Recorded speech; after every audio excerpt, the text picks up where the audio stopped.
ఇప్పుడు మనం ఫస్ట్ యూనిట్లో ఇంతకుముందు మీకు ఆర్థిక వృద్ధి అంటే ఏంటి, ఆర్థిక అభివృద్ధి అంటే ఏంటి చెప్పాను. ఆర్థిక అభివృద్ధి నిర్ణయించే అంశాలు చెప్పాను. ఆర్థిక అభివృద్ధి సూచికలు చెప్పాను. నెక్స్ట్ అందులో భాగమే మనం ఆడమ్ స్మిత్ ప్రతిపాదించిన ఆర్థిక వృద్ధి సిద్ధాంతం గురించి తెలుసుకుందాం. సాంప్రదాయ ఆర్థికవేత్తల ఆడమ్ స్మిత్ ప్రథముడుగా మనం చెప్పుకుంటూ ఉంటాము. ఈయన 1776 సంవత్సరంలో దేశాల సంపద స్వభావము, కారణాల పరిశీలన అనే అంశం పైన ఒక గ్రంథం రాయటం జరిగింది. అన్ enquiry into the nature and causes of wealth of nations అని చెప్పి అతను ఒక గ్రంథాన్ని రచించాడు. ఆ గ్రంథంలో ఆర్థికాభివృద్ధికి అనే అంశానికి ఎక్కువగా ప్రాధాన్యత అనేది కూడా ఇవ్వటం జరిగింది. అయితే ఒక క్రోడీకరించిన వృద్ధి సిద్ధాంతాన్ని వివరించినప్పటికీ తదుపరి ఆర్థికవేత్తలు ఆయన గ్రంథం నుండి ఒక వృద్ధి సిద్ధాంతమును అభివృద్ధి చేశారు. ఆ వృద్ధి సిద్ధాంతంలోని ప్రధాన అంశాలు కనుక మనం చూసుకున్నట్లయితే ఫస్ట్ది సహజ సూత్రం, న్యాచురల్ లా, అదృశ్య హస్తం, ఇన్విజిబుల్ హ్యాండ్. అంటే ప్రతి వ్యక్తికి కూడా పూర్తి స్వేచ్ఛ ఇవ్వడం వల్ల తన సంపదను ఏం చేస్తాడంటే అత్యధికం చేసుకోవడానికి కృషి చేస్తూ ఉంటాడు. ప్రతి వ్యక్తి కూడా తన సంపదను అత్యధికం చేసుకోవడం వలన మొత్తం దేశ సంపద అత్యధిక స్థాయికి చేరడానికి అవకాశం ఉంది. దీనిని ఆయన ఇన్వైజిబుల్ హ్యాండ్ అంటారు, అంటే అదృశ్య హస్తము అంటారు. అంటే స్వేచ్ఛ వ్యాపారము, సంపూర్ణ పోటీ ఉండవలెనని ప్రభుత్వ జోక్యం ఆర్థిక కార్యకలాపాలలో ఉండకూడదని కూడా ఆయన అభిప్రాయం. కాబట్టి ఇక్కడ ప్రతి వ్యక్తికి కూడా పూర్తి స్వేచ్ఛ ఉండాలి. దేని స్వేచ్ఛ? తన సంపదను పెంచుకునే స్వేచ్ఛ కనుక ఇచ్చినట్లయితే తప్పనిసరిగా ప్రతి వ్యక్తి కూడా అత్యధిక సంపదను పొందడానికి ఎక్కువగా అవకాశం ఉంటుంది.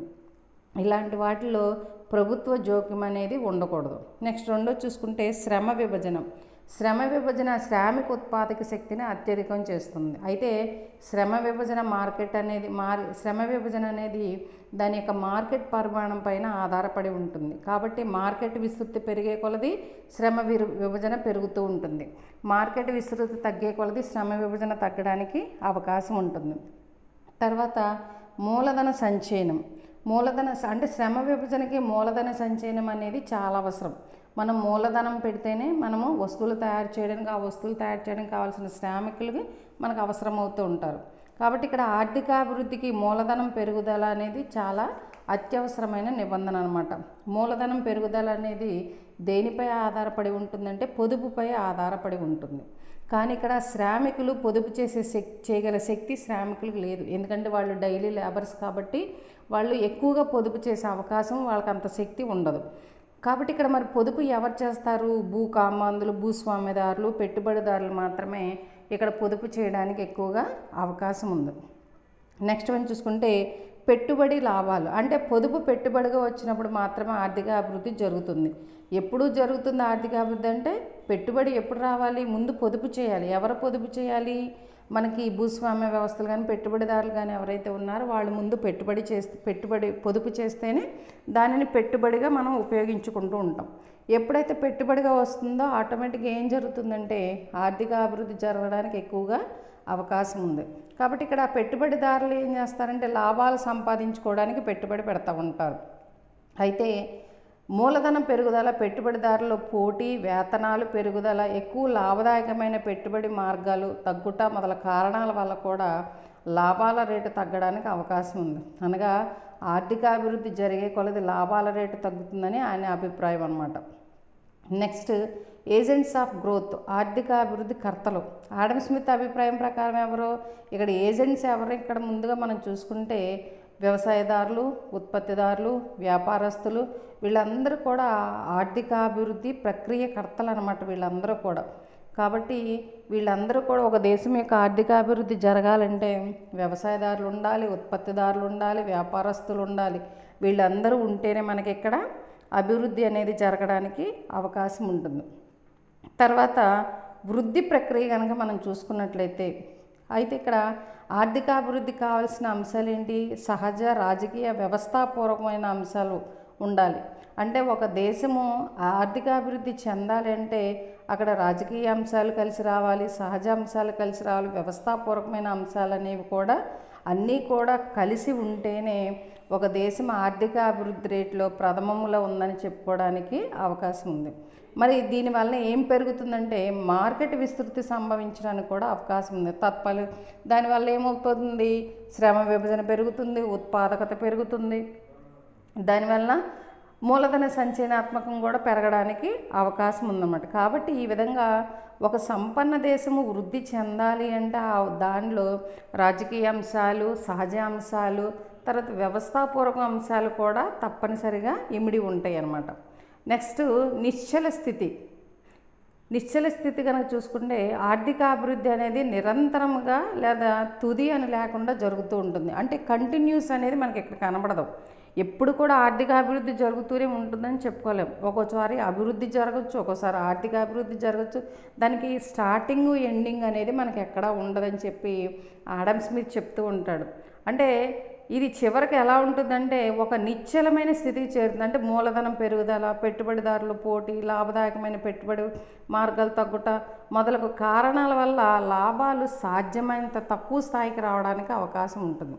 అంటే ఒకసారి లాభాలు తగ్గడం ప్రారంభిస్తే ఆటోమేటిక్గా అవి ఇంకా అలా తగ్గుతూనే ఉంటాయి, కానీ పెరగడానికి అవకాశం లేదు. దానివల్ల ఎప్పుడైతే లాభాలు తగ్గిపోతూ ఉంటాయో పెట్టుబడి కూడా ఏమైపోతూ ఉంటుంది, తగ్గడం జరిగిపోతూ ఉంటుంది. అప్పుడు చివరికి పెట్టుబడిదారీ వ్యవస్థ ఒక నిశ్చలమైన స్థితికి రావడానికి కూడా ఎక్కువ అవకాశం ఉందన్నమాట. కాబట్టి ఒక్కసారి లాభాలు తగ్గడం మొదలుపెట్టినాయి అంటే అనేక రకాలైన అంశాల్లో తగ్గుదల అనేది మనకి ఎక్కువగా కనబడుతూ ఉంటుంది.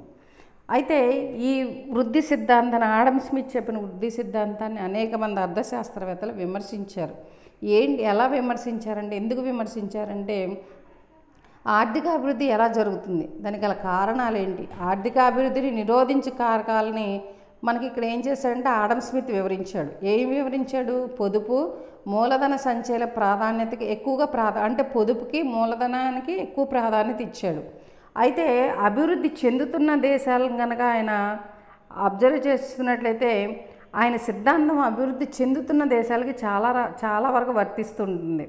అంటే అభివృద్ధి చెందుతున్న దేశాలలో పొదుపు మూలధన సంచయనం అనేది ఒక ముఖ్యమైన పాత్రను వహించడానికి మనకు అవకాశం ఉందని చెప్పి ఆడమ్ స్మిత్ మనకు వివరించారు.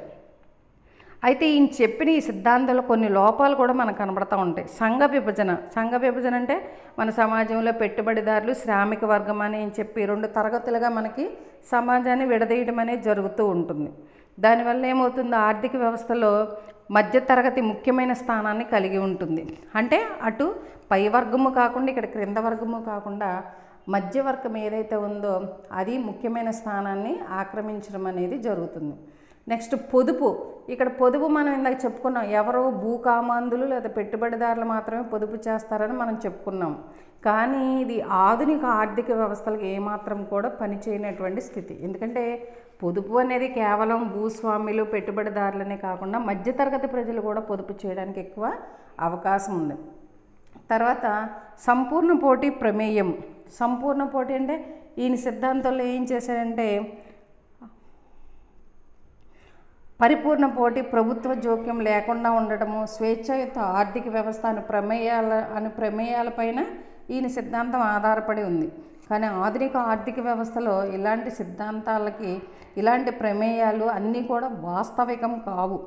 కాబట్టి ఇక్కడ మనకి ప్రభుత్వ జోక్యం లేకుండా ఉండడం అనేది చాలా తక్కువ, అంటే లేకుండా ఉండడం అనేది జరగనటువంటి పరిస్థితి అన్నమాట. ఫ్రీ ఎకానమీ అనేది కూడా మనకి ఎక్కడ కూడా ఉండదు. అది కూడా కొన్ని ప్రభుత్వం యొక్క చెప్పు చేతలో ఉండడం అనేది జరుగుతూ ఉంటుంది. ఉద్యమిత్వంను విస్మరించడం. ఆర్థిక అభివృద్ధిలో ఉద్యమదారుడు ప్రధాన పాత్ర మరియు కీలక పాత్రను పోషిస్తూ ఉంటాడని ఆడమ్ స్మిత్ పోషిస్తూ ఉంటాడు. కానీ ఈ అంశాన్ని ఆడమ్ స్మిత్ పూర్తిగా విస్మరించడం జరిగింది. నిశ్చల నమూనా, స్టాటిక్ మోడల్. ఆడమ్ స్మిత్ ఇది ఎలాంటి నమూనా అంటే వృద్ధి మోడల్ ఎలా ఉంటుందంటే నిశ్చల నమూనాను కలిగి ఉంటుందని చెప్పి అనేక మంది అర్థశాస్త్రవేత్తల యొక్క అభిప్రాయం. కాబట్టి ఇక్కడ ఏం చెప్తున్నాడు, అభివృద్ధి నమూనాగా పరిగణించ వీలు లేని ఆధునిక అంటే ఇతని యొక్క నమూనా నిశ్చలం అనేది ఎక్కడా జరగదు. అంటే దీంట్లో అనేక రకాలైన దేశ పరిస్థితులు బట్టి, కాల పరిస్థితులు బట్టి, రాజకీయ పరిస్థితులు బట్టి ఆ మార్పులు అనేవి చోటు చేసుకుంటూ ఉంటాయి. కానీ ఎక్కడ కూడా స్థిరంగా ఉండడం అనేది, నిశ్చలంగా ఉండడం అనేది జరగదు అని చెప్పి ఇతని యొక్క సిద్ధాంతాన్ని చాలామంది విమర్శించడం కూడా జరిగింది. ఓకేనా. నెక్స్ట్, డేవిడ్ రికార్డో ఆర్థిక వృద్ధి నమూనా సిద్ధాంతం. డేవిడ్ రికార్డ్ అంటే ఇతను ఏం చెప్పాడంటే రాజకీయ ఆర్థిక శాస్త్ర మరియు పన్నుల సూత్రములు ఏంటి principles of political economy and taxation అనే గ్రంథాన్ని రచించాడు. ఎవరో డేవిడ్ రికార్డో రాజకీయ ఆర్థిక శాస్త్ర మరియు పన్నుల సూత్రములు principles of political economy and taxation అనే గ్రంథాన్ని రికార్డో 1917 సంవత్సరంలో రచించాడు. అయితే ఆ గ్రంథంలో కొన్ని రకాలైన అంటే కొన్ని భావనలు అతను రూపొందించడం జరిగింది. ఆ భావనల నుంచి ఆధారంగా పుట్టిందే ఆర్థిక అభివృద్ధిని గురించి ఆయన సిద్ధాంతంలో ఈ విధంగా రూపొందించడం అనేది జరిగింది. అయితే వాస్తవంగా రికార్డో అభివృద్ధి సిద్ధాంతాన్ని వివరించలేదు అసలుకి. ఎందుకంటే రికార్డో బాటక సిద్ధాంతాన్ని మాత్రం మనకు వివరించడం జరిగింది, లేకపోతే ఆదాయ పంపిణీ సిద్ధాంతాన్ని మాత్రమే వివరించడం జరిగింది. అయితే ఆయన వివరణలో అభివృద్ధికి సంబంధించిన కొన్ని భావనలు మనకు కనబడతా ఉంటాయి. కాబట్టి ఆయన సిద్ధాంతం ప్రధానంగా దేనిని ఆధారంగా చేసుకుని ఉందంటే ఉపాంత మరియు మిగులు సూత్రాలపైన ఆధారపడి ఉంది. Marginal and surplus. ఆయన సిద్ధాంతం ప్రధానంగా దేనిపైన ఆధారపడి ఉందంటే ఉపాంత మరియు మిగులు సూత్రాలపైన ఆధారపడి ఉండటం అనేది జరిగింది. అంటే ఇక్కడ ఏం చెప్తున్నాడు, ఉపాంత సూత్రం ఏంటి, జాతీయోత్పత్తిలో బాటకం భాగం నిర్ణయించగా మిగిలినది వేతనాలు మరియు లాభాల భాగంను నిర్ణయిస్తుందని చెప్పాడు. ఉపాంత సూత్రం అనేది జాతీయోత్పత్తిలో బాటకం అనేది భాగం నిర్ణయించగా మిగిలినది ఏదైతే ఉందో అది వేతనాలు మరియు లాభాల భాగంను నిర్ణయిస్తుందని చెప్పి డేవిడ్ రికార్డో మనకు వివరించడం జరిగింది. అయితే మొత్తం జాతీయోత్పత్తి భూకమ్మందుల బాటకముగా పెట్టుబడిదారు లాభాలుగా శ్రామికులకు వేతనాలుగా పంపిణీ అవుతుందని చెప్పాడు. వడ్డీ అనేది దేనితో కలిసి ఉంటుందంటే లాభాలతో కలిసి ఉంటుందని కూడా చెప్పాడు. దానికి ఒక ఈక్వేషన్ చెప్పాడు చూడండి. మొత్తము బాటకం ఈజ్ ఈక్వల్ శ్రామిక సగటు మరియు ఉపాంత ఉత్పాదక తేడా ఇంటూ భూమిపై ఉపయోగించబడిన శ్రమ మరియు మూలధన పరిమాణము. మొత్తము బాటకము ఈజ్ ఈక్వల్ మొత్తం బాటకం ఎలా వస్తుంది, శ్రామిక సగటు మరియు ఉపాంత ఉత్పత్తికి తేడా ఇంటూ భూమిపై ఉపయోగించిన శ్రమ మరియు మూలధన పరిమాణం.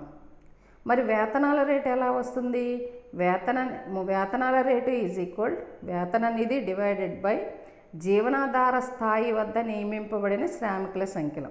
అంటే మొత్తం ఉత్పత్తిలో బాటకం అనేది చాలా ప్రధానమైనది. బాటకం పోను మిగిలినది ఏదైతే ఉందో అది వేతనాలు మరియు లాభాల మధ్య పంపిణీ అవుతుందని మాత్రం మనకి డేవిడ్ రికార్డో వివరించి చెప్పారు. అయితే ఇందులో మూలధన సంచయనం అంటే డేవిడ్ రికార్డో సిద్ధాంతం ప్రకారం మూలధన సంచయనం అనేది లాభాల వలన సంభవిస్తుందని ఇతని యొక్క అభిప్రాయం. లాభాలు అనేవి పొదుపు మూలధన సంచయనానికి తోడ్పడుతుంది. కాబట్టి మూలధన సంచయనము 2 ప్రధాన అంశాలపైన ఆధారపడుతుంది. ఏంటది, పొదుపు చేయగల శక్తి, పొదుపు చేయవలనన్న ఇచ్ఛ. అంటే పొదుపు చేయగల శక్తి కలిగి ఉండాలి. రెండోది పొదుపు చేయవలన ఇచ్ఛ అంటే కోరిక, మనం పొదుపు చేయాలని చెప్పి ఒక కోరిక ఉండాలి. కాబట్టి ఇక్కడ పొదుపు చేయగల శక్తి అనేది ప్రధానమైన అంశం. ఎందుకంటే ఇది సమాజం యొక్క నికర ఆదాయం మరియు మిగులుపైన ఆధారపడి ఉంటుంది. అంటే సమాజంలో శ్రామికులకు వచ్చిన నికర ఆదాయాన్ని బట్టి ఆ నికర ఆదాయంలో వ్యయాలు పోగా ఏమైతే ఉన్నాయో ఆ మిగులు ఏదైతే నికర మిగులు ఏదైతే ఉందో అది దానిని పొదుపు చేయడానికి ఎక్కువ అవకాశం ఉంది. ఈ మిగులు ఎంత ఎక్కువగా ఉంటే అంత ఎక్కువగా పొదుపు చేయగల శక్తి ఉంటుంది. కాబట్టి ఇక్కడ ఈ మిగులు ఆదాయం అనేది దేనిపైన ఆధారపడి ఉంటుంది, లాభాల రేటు పైన ఆధారపడి ఉంటుంది. Next లాభముల rate. ఉపయోగించబడిన మూలధనానికి లాభాలకు మధ్య నిష్పత్తిని లాభ రేటుని నిర్ణయిస్తూ ఉంటుంది. ఉపయోగించబడిన మూలధనానికి లాభముల మధ్య నిష్పత్తి లాభాల రేటుని నిర్ణయిస్తుంది.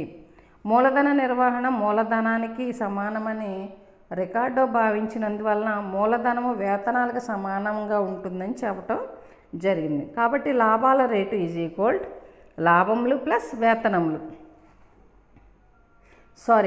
లాభముల రేటు ఈజ్ ఈక్వల్ లాభములు డివైడెడ్ బై వేతనాలు.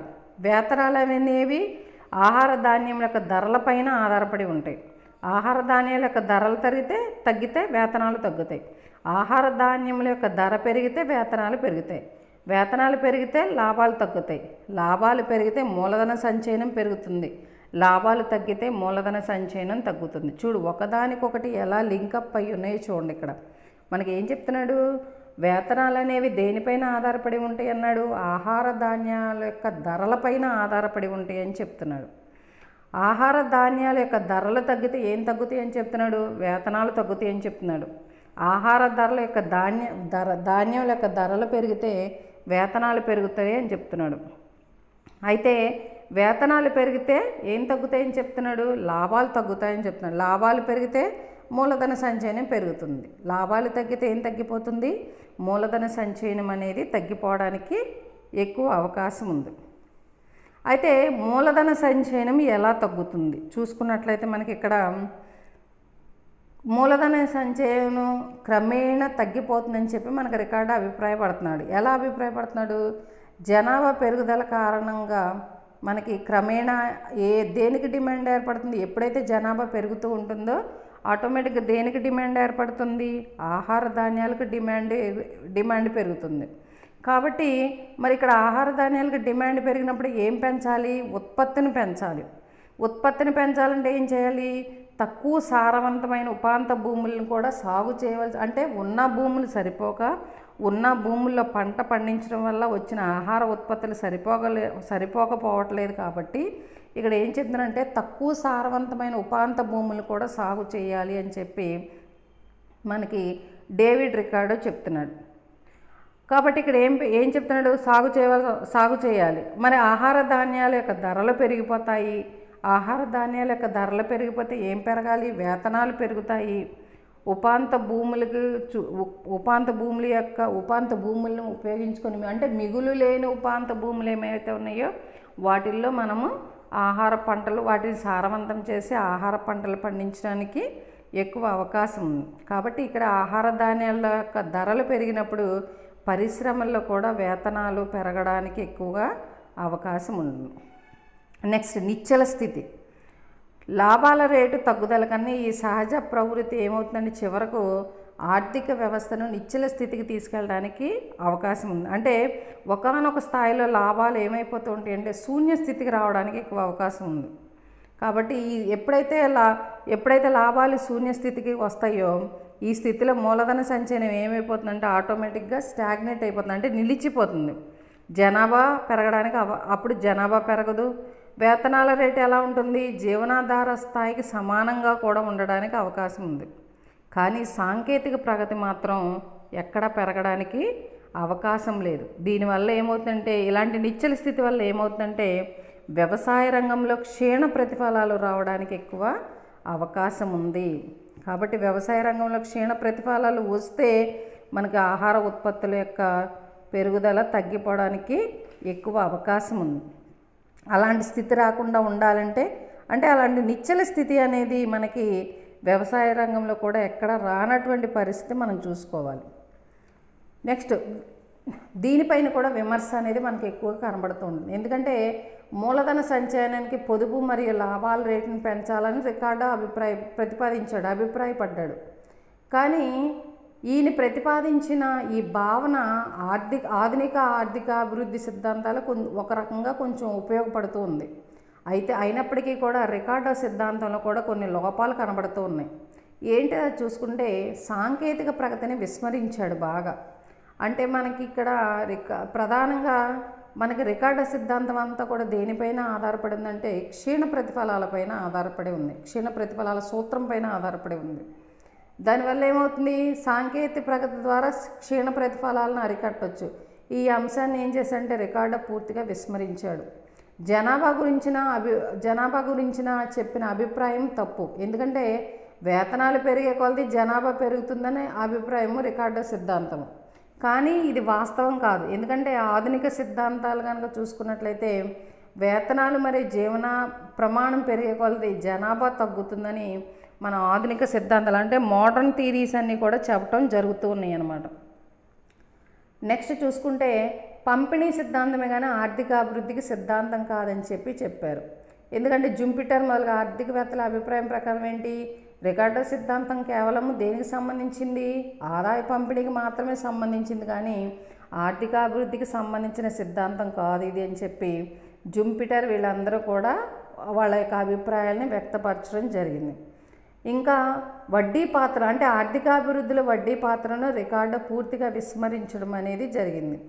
వడ్డీ అనేది లాభాల్లో కలిసి ఉంటుందని, అది స్వతంత్రం చలాంకం కాదని చెప్పి అతను భావించాడు. కానీ ఈ అభిప్రాయం చాలా సరైనది కాదు.